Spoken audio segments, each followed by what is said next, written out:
Museum date?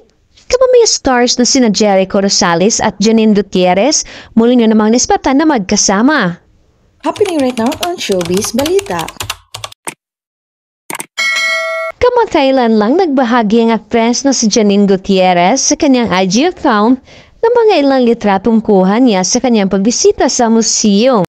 Ilang araw bago umikot sa social media ang mga video ng pagbisita ng aktres kasama si Jericho, ibinahagi ng aktres sa mga ilang larawan at clip na kuha niya sa pagbisita sa National Museum sa pamamagitan ng kanyang IG account.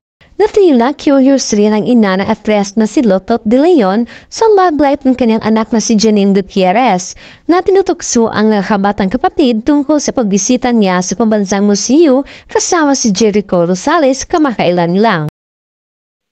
At dahil dito napakomento ang ina ng aktres.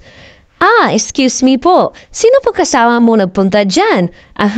Sabi ng ina ng aktres na si Lotot De Leon. Pinag-uusapan ngayon ang viral video na kung saan magkasama ang dalawa sa isang museum tour kamakailan. At ay sena ito ay hindi lang isang beses nangyari na magkasama ang dalawa. Nagkunan rin sila ng litrato ng isang netizens na magkasama sa isang sinihan sa Quezon City. Ito lang ay ilang kuhang video na magkasama silang nakaride sa isang golf car na sobrang saya habang nakahawak silang dalawa sa kanilang cellphone.